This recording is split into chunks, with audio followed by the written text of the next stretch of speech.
Welcome to this episode of Safe Home Podcast for struggling teens and their families finding their healing path. I'm Beth Syverson, a mom of an 18-year-old son, Joey, who's been dealing with addiction and mental health issues for several years. I'm walking beside him as he struggles with his recovery while I work on my own personal growth and healing. Our Safe Home has 4 pillars: addiction, mental health, adoption, and diversity. Today, we're going to be leaning on the adoption pillar primarily.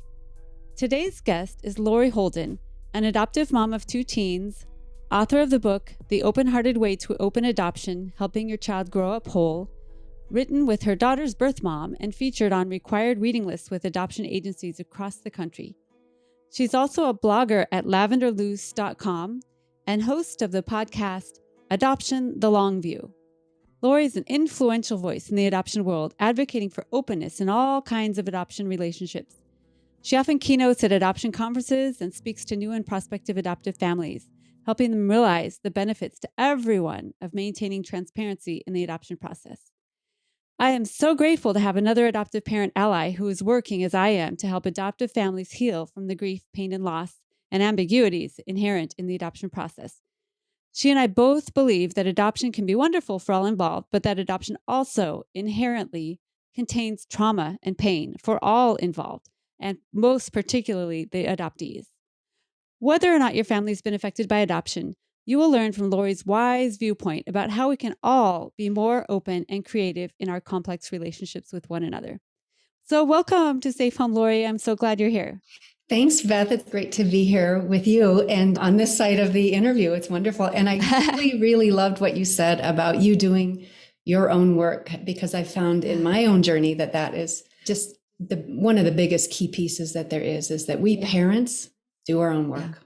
Yep. If someone asked me what's the one thing you learned with this whole thing with Joey, I'd say that I'm responsible for my own work, and all the stuff that Joey's been through has only helped me grow by learning about myself in this whole process. And it's a huge piece. I think a lot of times parents don't want to hear that part because they're like, I'd rather it be my child that's the problem and not me. But dang it, we're the problem too. So I just told Joey the other day, I'm grateful. I'm grateful that he's taken us through this journey because of where it's brought us. So I'm sure you're the same way, and it's tough, but it's really important. Yeah, the fullness and abundance of an examined life as opposed to an unexamined life where you skate through and you don't have to look at anything. And yes. I would choose this as well. I would too, being on this side of it. Before I'd be like, oh no, I don't want to look at that. Perspective. But man, if you can just get through it with some support, and that's what we're here for, just to kind of let people know it's possible and give these resources and support. So, and I'm so happy to have you here today. It's so great to have another adoptive parent ally. And in the adoptive parent world, there's a couple different kind of adoptive parents, aren't there? There's the kind that just think adoption is the best thing in the whole wide world. Everybody's happy, joy, unicorns and butterflies. And that's, it's a hard bubble to burst for people. When did you realize adoption wasn't unicorns and butterflies? Did you learn that early on in your adoptive process, or? It was after I was already a parent to my 2 children. And I joined an adoption forum. This was even before the days of Facebook groups. Oh, okay. And I was in a pretty healthy open adoption with my daughter's birth mom. And I thought open adoption was just this most amazing thing that I lucked into, and I wanted to preach it to everybody from the rafters and show how good it can be. And when I did that in this adoption forum, I got soundly spanked. Wow. That was my first even glimmer that adoption was not awesome for everybody. I didn't know. People are offended about being open. Yeah, what they know about adoption is what we see in movies and plot twists, and it's all tropes and stereotypes and happy ever afters.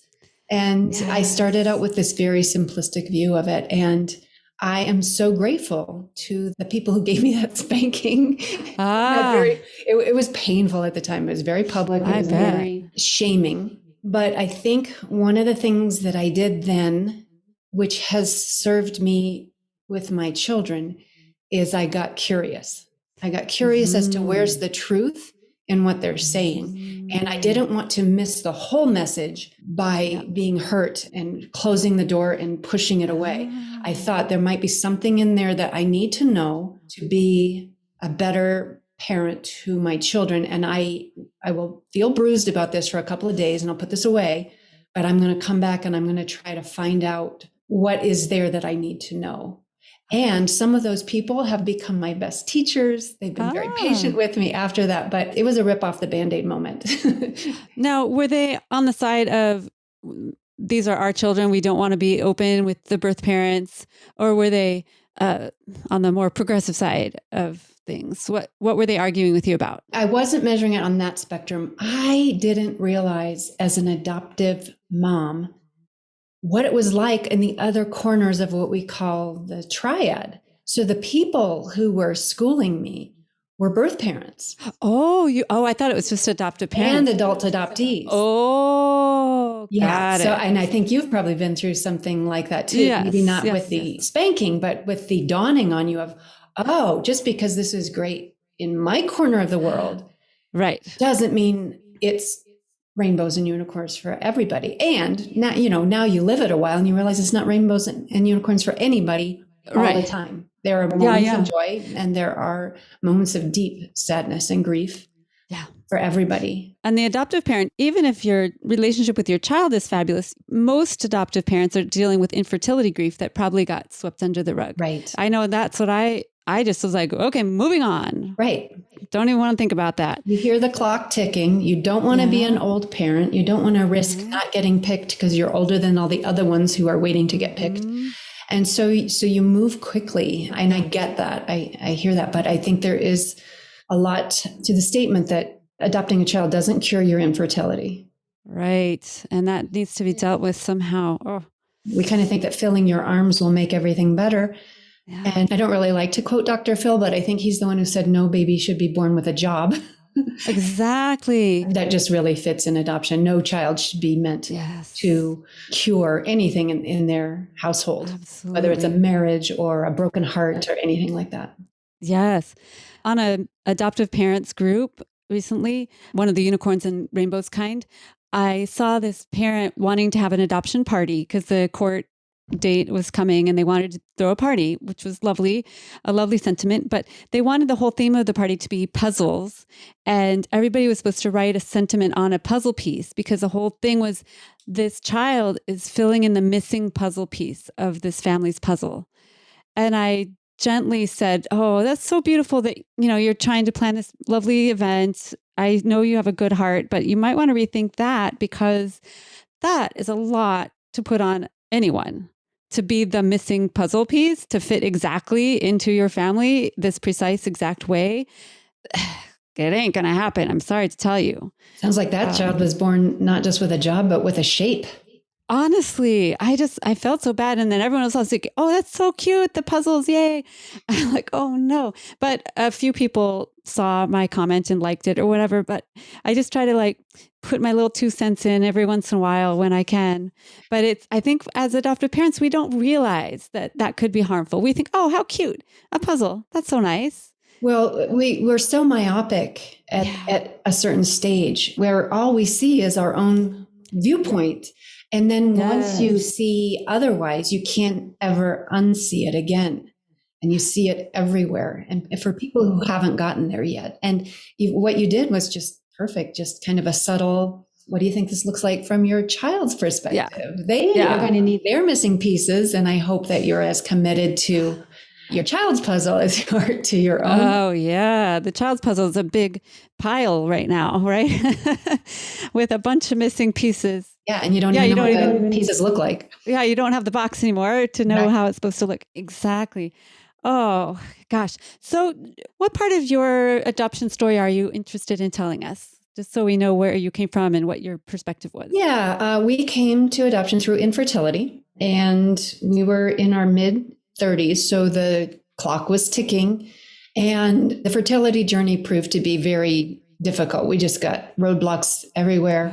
Once we switched to adoption and figured out which path of adoption we were going to go with, which was domestic infant adoption. And we narrowed down to the agency that we went with. And then we went to their adoption school, which is where I learned about open adoption. And it just made so much more sense to me from how that would feel to the child, but also how it would feel to me. I will tell you that when I was sitting in adoption school and they told me that I could have contact with birth parents for all the way through, I was really relieved.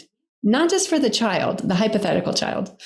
I was relieved for me because I think I had carried this fear that, oh no, when they turn 18, they're going to leave me behind and go out there and find, the mystery fantasy people, and I will be discarded. And so the idea of being able to hold close somebody who was important to my child was appealing to me in kind of a self-centered way that worked. It worked in our favor because it made me learn all the other kinds of things. But, we always start from our own self-interest. That's how change is made, is you figure out why it benefits you or somebody you love. And then you move out from there.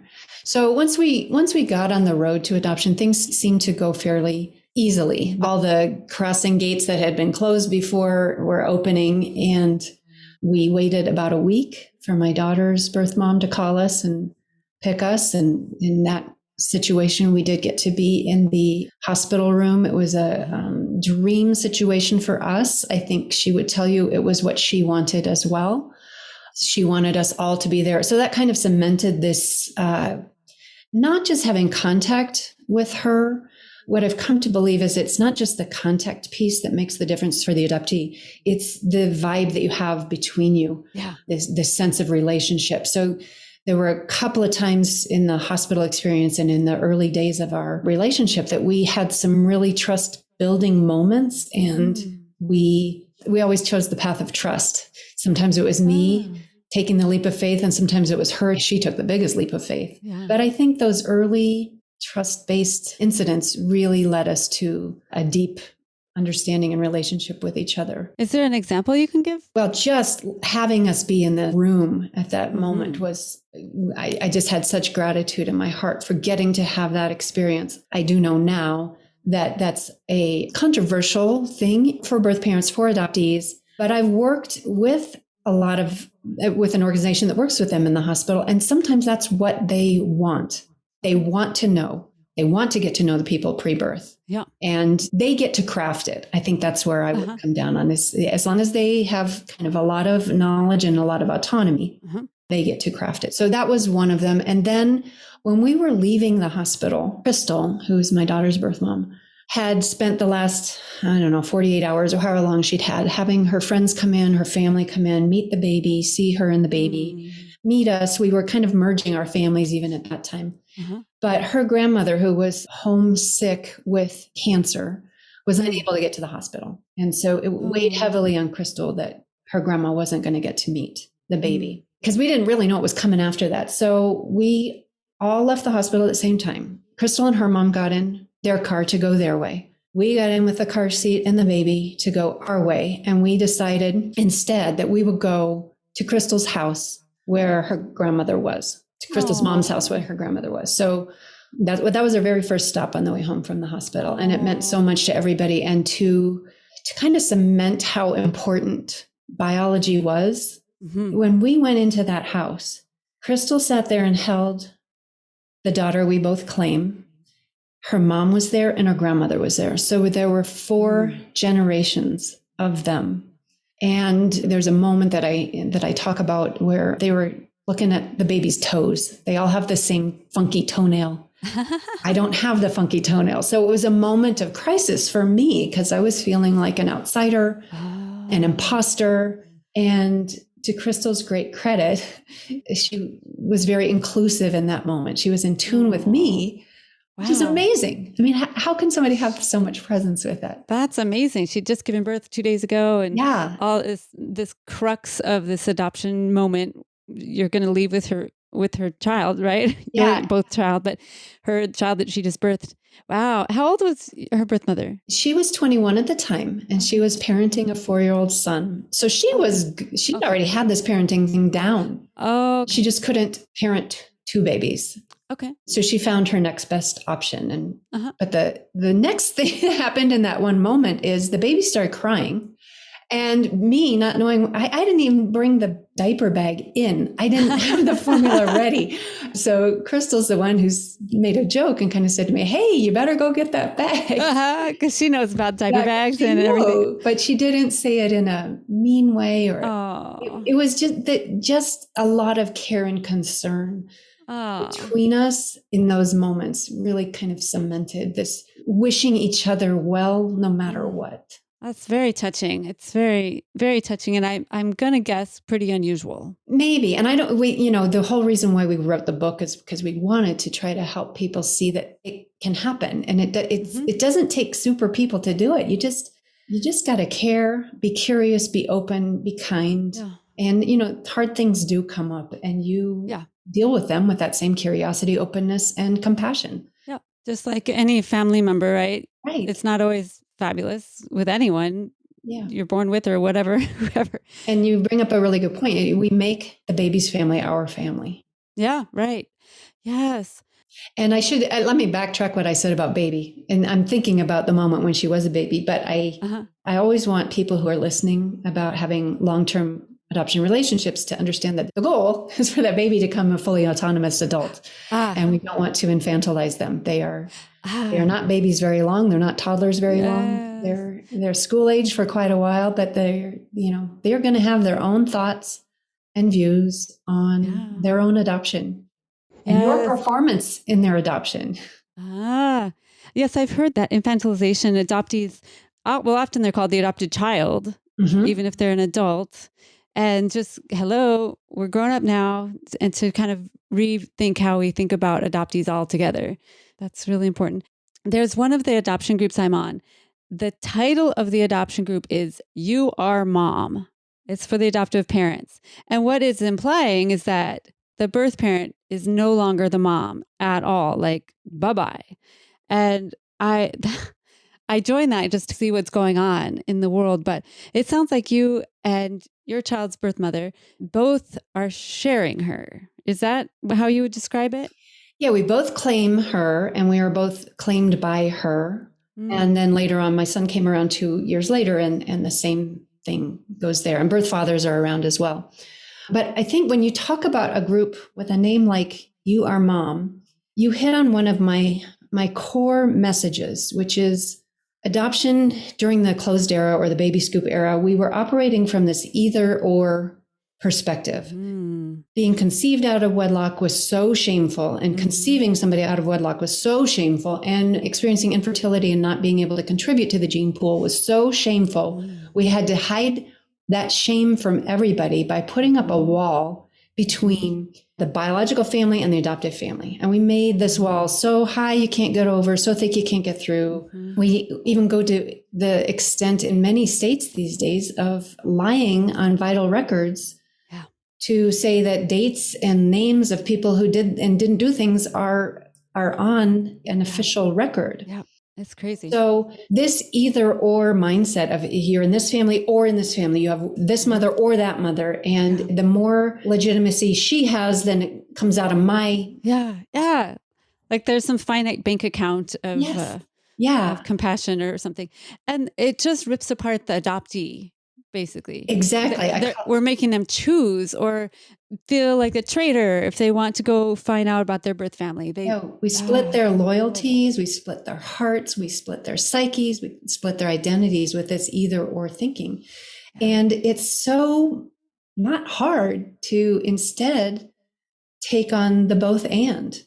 I started off with choosing both and over either or in terms of families, but I've realized it's also about all the emotions with adoption. It's not all happy, happy, joy, joy. And it's not all trauma and tragedy. We can have both of those things in our hearts at the same time. And the more expansive we can be in holding those feelings, the better we can serve our adoptees. I think that's just such good advice just in general for just mental health generally, is that we can have both from the point of view of an adoptee. We can be grateful to have an adoptive family that loves us and really feel like it sucks that I didn't grow up with my birth family. it's okay to have both. It doesn't mean the adoptive family is evil or horrible or anything. Although some of them are horrible, but it can just be all of it. And that's okay for everybody. Yeah. You make me think about open adoption being a panacea. In case anybody is hearing us say, all you need is both and everything's great and we don't split the baby. But even open adoption, I think is in that both and space for adoptees. It is hard to watch your birth mom raise another child, but you don't live there. You don't get to stay there. And at the same time, you love your adoptive parents and you love the life you have there. Yeah. So it's the both of those things. And going back to when we were talking about we doing our own work, the more we parents can have that expansiveness to acknowledge and embrace opposing forces, then we're modeling that for our child. We're giving them permission to do it. And then when they can have their feelings, they're just better set to deal with their feelings. Yeah. Definitely. Well, and there's a certain generation of adoptees, or maybe that's still happening, where the adoptive parents just said, nope, we're not talking about it. I'm your parent. We're not even going there. And that is just so hard. And then they have to basically wait for their adoptive parents to die in order to try to find any relatives or explore anything about their adoption because they've been so shut down. I hope that that's changing. And I know the work you're doing in the adoption world is helping that to change. Yeah, that closed era, that baby scoop era, just such a number on everybody, not just on birth parents and not just on adoptees, but even on adoptive parents. We were just told, just love them like your own. You'll never have to deal with this. We're not going to give you tools to deal with this because you have nothing to deal with. And then they're gobsmacked when the child does say something like, you're not my real mom, or I miss her, or I wonder what she's like. And as an adoptive parent, you're not ready for that. You were told it wouldn't happen. And if you haven't done your work on that, then that cuts you. Yes, it's so personal, but it's not really personal, but it feels personal. It does feel personal. And then you have a wounded sore spot there that hasn't been attended to. And when something gets near your sore spot, you react. And you're likely to react at your child who is just sharing a feeling or an observation with you. And then you become, in that moment, unsafe to share things with in the future. And then like, oh, nope, I'm not going to talk about that anymore. When that back in. Yeah. So, so Lori, say your child said, I miss my birth mom. I wish I could hug my birth mom. What should the adoptive parent say at that moment? Or what could they say? I don't like the word should. Adding choice in there. You and I both listened to Dr. Brad Reedy, and we which is I would love to get that on the show notes. It's such a good resource. Oh yeah, I definitely will put his stuff on there. Always returning to compassion and empathy as one of like the core things. You want to walk alongside your child whenever you can. Oh, honey, tell me about that. That's open. That's curious. That gives the child room to enter that space with you and feel safe. What a privilege it is for your child to say that to you. Yes. That's them coming up to you with a dandelion that they think is the most precious thing in the world. And you ooh and ah over the dandelion, you're going to get more dandelion. Yes. I feel really terrible about a moment. I think Joey was about 8, and it might have been the first time he brought anything up about adoption. And I totally messed it up. He said, Mom, I think my birth mother, or whatever he called her at the time, threw me away. And I feel really bad. I feel like I'm garbage. And instead of saying, oh, honey, I hear you. That must feel horrible. I said, oh, no, honey, you're not garbage. You weren't thrown away. We love you. And your birth mother loved you. Blah, blah, blah, blah. Not arguing with him, but like, telling him his feelings were just not right at that point. And I wish I could go back and do that again. But okay, so tell us what I should have said in that point. Well, just as an observation, you were doing the best you could at the time. Yeah. And so compassion for yourself. Yeah. And then the other thing is we always get do-overs. Yeah. It's okay to take a do-over when you figure something out. Hey, yesterday I didn't handle it the way I wish I had, or maybe there is a statute of limitations at some point. Hey, remember 10 years ago? Yeah. But I think leading with openness and curiosity. Oh, tell me what makes you say that. I'd really like to understand this. It is such a gift to give another person to be understood and to make the effort to understand. So just an open-ended question. Tell me more about that. I'm really curious. I love that curiosity word. That's so good. Yeah, because that shows that you're alongside them. Yes. Just curiosity shows that you're alongside them. And that's where we want to be as parents. Yes. Always alongside. Exactly. Because we can't do their life for them, but we can walk with them so it's not as hard for them to do it by themselves. Yeah.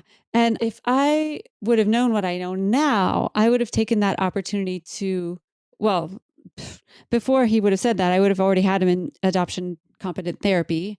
And he would have been working on this stuff a long time ago. As it was, I had no idea that adoption was an issue at all until my friend, after his suicide attempt, said, you know what, you might want to look into this. I was like, oh my God. So it was a huge eye-opening, awakening, and painful time for me. Like, oh, fuck. Yeah. I guess it did make a difference. I guess he didn't just figure he's just in a new family and it's all fine. It did make a difference. It did make a difference. And I think that the answer in those moments and all of the tough parenting moments, the answer isn't in the words. The answer is in the orientation that the words are coming from, that the feelings are coming from. I practice yoga, and yoga is a practice. So I have this practice of when I get stressed in a pose or whatever, I breathe and I tune into my breath. And in that moment, I'm connected with myself. I'm a little bit more hyper aware. It's easier to connect hearts from that place. And when you kind of do those things, a more connected approach will flow from that. So it's never about trying to get the right words. Okay. So I don't need to worry about exact wording, but it's more the impetus behind it. Yeah. The connection, the desire to connect, and the desire to walk along beside. Yeah. And to understand what it looks like from his point of view in that moment. Yeah. That's very helpful.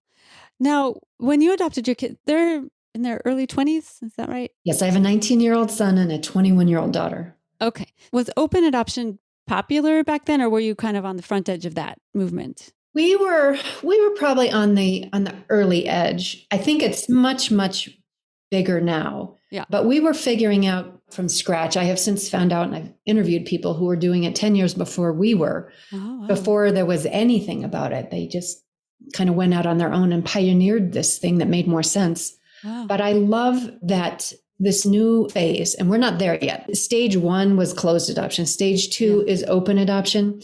And adding in contact is part of it, but it's not the whole thing. I would call stage 3 where we need to head openness in adoption, which is where we parents are doing our own work. We're aware of what our own triggers and wounded parts are. We're healing ourselves. We're working on ourselves, always a work in progress, so that our child is not having to navigate our issues while they're figuring out their own identity and all that.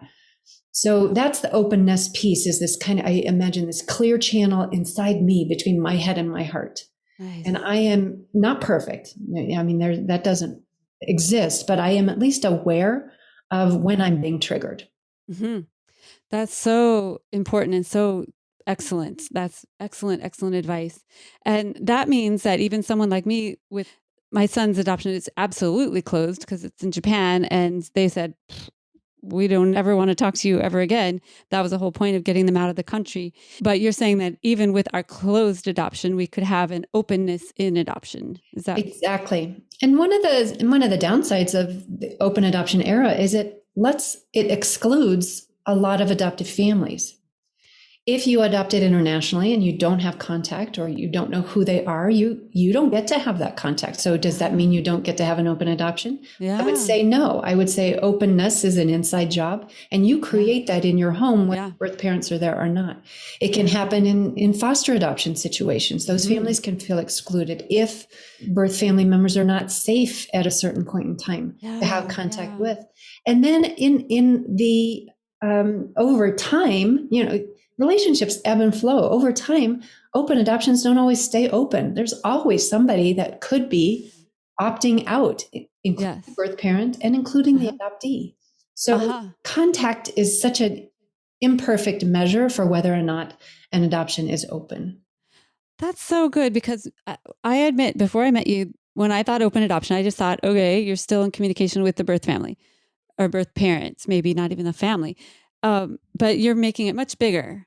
And I bet it also involves the whole birth family, grandma and grandpa and aunts and uncles and all that genetic pool and history and heritage. So that's much different than just sending a letter 6 times a year or whatever people do. I don't know. Yeah. If your contact feels like checking a box or doing something out of obligation or duty, your child is not going to feel that both andness between your two families to the degree that they would if it's not so obligatory. If you're having contact because you value that family. What about if, I see this a lot in the adoption forums that I'm in, what about if the birth family is chaotic, struggling with addiction or mental health, trying to take advantage? I don't know. I see all sorts of degrading things about birth families. What are we supposed to do as adoptive families? Well, I mentioned that in stage 1, we had a wall between the two families. In stage 2, we put a door in that wall. Okay. And the problem with the door is it has 2 settings, open or closed. And if an adoptive parent is not doing their own work, when they get insecure, they start looking for reasons to close that door. Yeah, it doesn't take much usually. Stage 3, the prop I have in my mind for that is more like a screen door. Okay. And that's where a screen door helps you set the mesh so that it lets in all that is beneficial and keeps out anything that might be harmful. And when I say that, I'm not talking about people. I'm talking about elements of things. So if there is drug use going on, how would you set your mesh to let in what does serve you and your child, but keep out the parts that don't? I mean, maybe you find ways to, you work with the birth parent to show up sober, or you find a pocket of time when they can do that for a time. But you make it a priority, and you get, when you're trying to let in everything you can let in, you get really creative. But if you focus on contact first, you're looking for reasons not to have openness. If you focus on openness first, then you get really creative of how to have contact. Really want to have that contact because it serves your child if you've got your mesh calibrated well. A lot of times I see the adoptive parent saying, well, we had a meeting set up and they fucked it up and they didn't show up, and I just can't do this. I can't do this. They're not reliable, as if that's the most important thing. And I think, God, imagine being the birth family, the birth parent. How anxiety provoking must that be, and how much deep feelings that must get you going with, to think, okay, I'm going to go see my child that I am not raising, and these other adoptive parents hate me, and no wonder they're canceling. And I see that all the time. I was given kind of a new look at this by somebody I'm doing some work with. Her name is Kelsey Vandervliet Renyard, and she is a birth mom. And we have been doing a vlog series along with Sarah Easterly, who's an adoptee. The 3 of us approach a certain issue. And one of these episodes that we did was on problematic behaviors of birth parents. And what Kelsey taught me in that episode is that context is everything. So if we adoptive parents get curious about that behavior, instead of starting with condemnation, if we get curious, what's behind that? What's the context for that? If we try to start to understand, either by having a conversation with our child's birth parent, if that's something we can do, sometimes that's just not, but understanding from another birth parent, asking other people, why do you always have to show up with a boyfriend? Why, why is substance use still part of your life when you know what it's cost you? Not the why. I'm not saying why, but like, help me understand. Yes. That try to put yourself in their shoes. How must that feel to come crawling to the adoptive parent's house saying, can I please touch my baby? That must just bring so much pain to the birth mother. And you know what? I think that we need to hear from birth parents more in our culture. I think we're getting better about listening to adoptees, a little bit better. But the birth parent piece, I feel like, man, that's a tough thing. I just would like to hear more. I think I need to find some birth parents to put on this show, and for myself to just talk to some more birth parents, because I have a lot of empathy and compassion for what they've been through. Yeah. And the relationships are so complex that we can't leave out anybody at the table, either in our microcosm of our own adoption relationships, but in the bigger world. All of those voices need to be heard and understood for us to do adoption better. Yeah. Adoption is it's just a lot of pain. Not just, it contains a lot of pain all the way around. And I didn't know that. I hope that this episode and other adoption episodes we've done and other, Lori's book and everything just helps everybody open their eyes to, gosh, it's complicated. It's complicated. And I did mention that one of the blogs we did, the video blogs we did on YouTube our project is called 3 Sides to Every Adoption. I think we're going to change it to 3+ sides to every adoption. But this episode was on problematic behaviors of birth parents.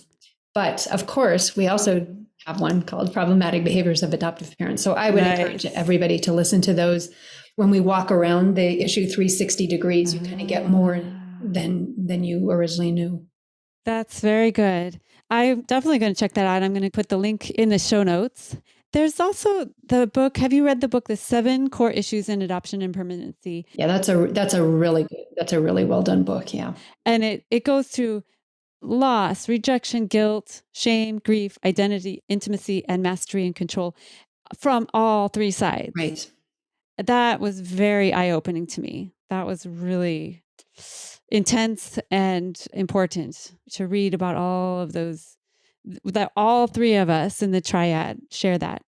And now they're using Constellation instead of Triad. I see that more and more. Why are we switching out of Triad? I think there's so many, the effect of adoption, the ripples out is so much bigger than just the 3 main players. There's the parented children from the birth mom. There's perhaps the biological children from the adoptive parents. Yeah. There's birth grandparents, there's adoptive grandparents, there's adoption professionals. It ripples out a lot more than just the 3 people who are living it as their lives. Yeah, I like that. Adoption Constellation. I like that very much. So besides your book and your podcast and your vlog, are there any other things that you're up to lately that you would like to talk about? Or would you like to go into any of those in more detail? My book is called The Open-Hearted Way to Open Adoption, and it's been out about 9 years now. I would love to do an update because there's things that in 9 more years of parenting, I've learned a few more things. But that's where my adoption podcast kind of took off, is because I wanted to put out there everything that I wished I'd known earlier. And so much of that comes from what we were talking about, listening to birth parents and listening to adoptees and listening to adoptive parents who are a little further on the journey than I was. And they found out through hard knocks and trial and error. So that's called Adoption, the Long View. One of the things that I heard loud and clear that adoptees say is that to adoptive parents, adoption tends to be like an event that happened in the past. And to an adoptee, it's a journey that lasts their whole lives. And I think that's one of the ways where we can shift, we adoptive parents, how we see adoption. It is a lifelong journey. Yeah, I agree very much so.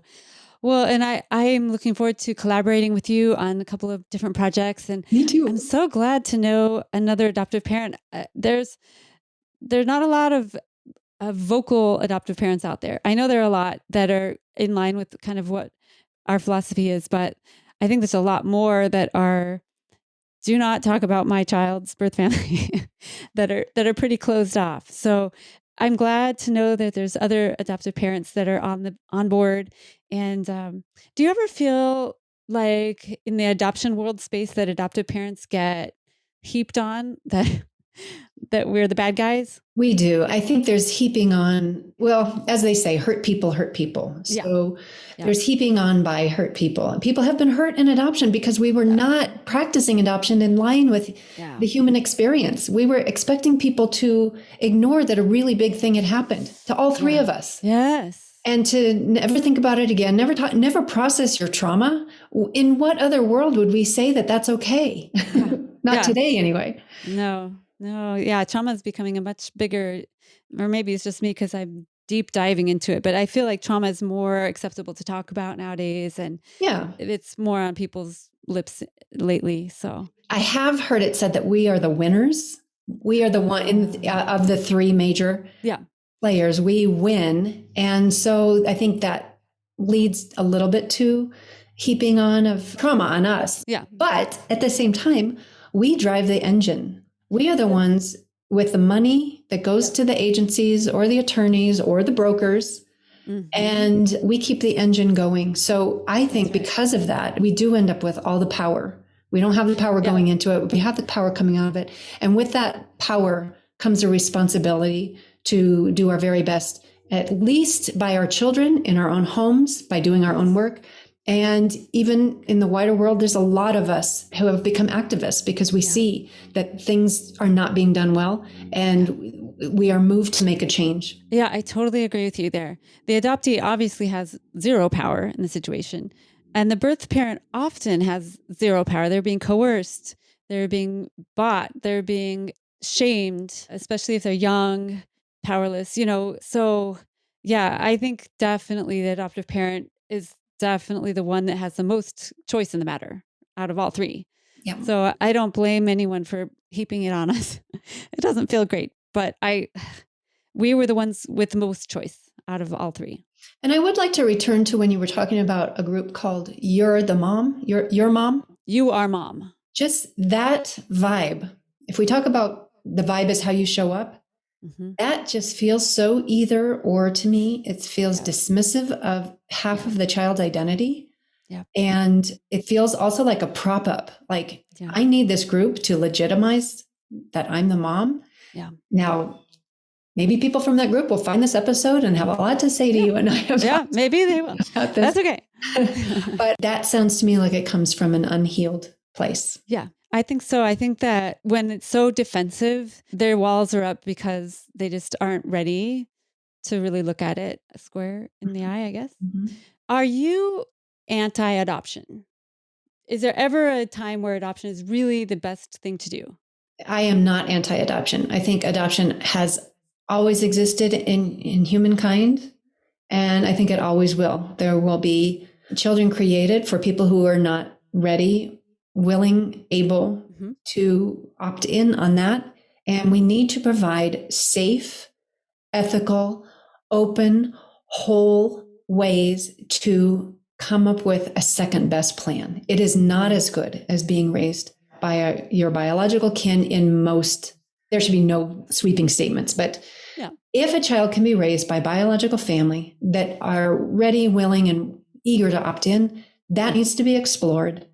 If that is not possible, then we need to find a way to do trans family adoptions better. I think not taking them halfway across the world would be a good start. Yeah. Maybe keep them closer. Yeah.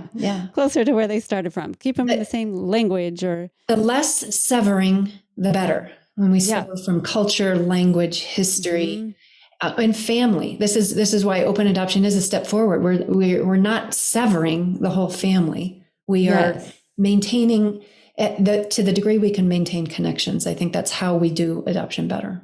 Yeah, maintaining connections. That is the key. That is the key. And that is hard because we're humans. We're all humans and we're all hurt and traumatized. And it's really, really hard. It's a tall, tall order. But I think if we keep aiming toward that it's going to be better for our children. That's the main thing, right? To help our children's lives be better. Because it's really, really hard to grow up adopted. And the healthier we are as the adoptive parents in this, the healthier anybody can be, the better we can contribute to making the whole thing better. So this doing your own work, so important. Everything comes out of that. You can't fix anything or anybody else, but you can know yourself better. You can heal yourself through knowing yourself. And I think that's at the core. Yeah, definitely. I have learned so much from all of this that I've dug into and from watching my son's growth. And I've found out that I have attachment issues. I'm not adopted, but everyone can have attachment issues, adopted or not. And there's a lot of things that I can relate to Joey about. Not everything, obviously, but there's a lot that I can go, oh, yeah, I know what that feels like. So those points of connection that we can make with our kids, I think it's all really, really good. And how can people find you? What's your website or best way to get a hold of you? Yeah, my website is lavenderluz.com. And on there is 15 years of blog writing. Older posts show the earlier parts in my own development. Future posts will probably show something different, I hope, as I continue to evolve and change. My podcast episodes are always posted there. Anything new I'm up to is always posted there. So that's kind of the one-stop shop. On Twitter and Instagram, I'm at lavluz, Lavluz. And my book is probably on your library bookshelf, or get it off of Amazon. Yeah. Good old Amazon. They have everything. Good. Well, go check out all of Lori's stuff. I will put all of those links on, and I'm sure our paths are going to be crossing here in the future as well. We're going to be on the same team, working to help our kids and the world be a safer and more compassionate place to grow up in. So more connected. Yeah, more connected all the way around. So I'm grateful for our connection. Thank you so much, Lori, for coming on to the pod. Thank you, Beth. It's just been wonderful talking with you. I love sitting down with people who are open and curious as well, because it feels like everything is possible. All of the problems that we have created in the way we did adoption, they can be addressed and redesigned by people who are open and curious and compassionate. So I've loved sitting with you. Me too. I feel like I found a new friend in this journey, and I'm very, very grateful.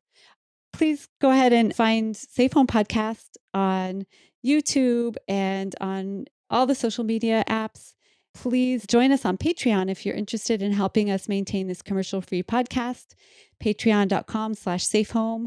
I also have a brand new group for adoptive parents that are willing to look at this kind of stuff, and no unicorns and butterflies, but truth and connection and compassion. So the group is called Aptitude. I don't know if anyone gets it, but the first two letters, AP, Aptitude, adoptive parent, AP, get it? And you can find all that on our website, which is safehomefamilies.com. Thank you so much for listening. I hope you share this episode with anyone you know that's in the adoption constellation, or anyone who runs into adoptees. You know, they're everywhere. Teachers, therapists, all sorts of people that aren't themselves in the adoption constellation also need to learn this stuff. So please pass this episode along to them. We really appreciate you listening. We know that there's many, many things you can be listening to and giving your attention to, and we really appreciate you listening into Safe Home. So thanks again for coming on over, and Lori and I want you all to stay safe.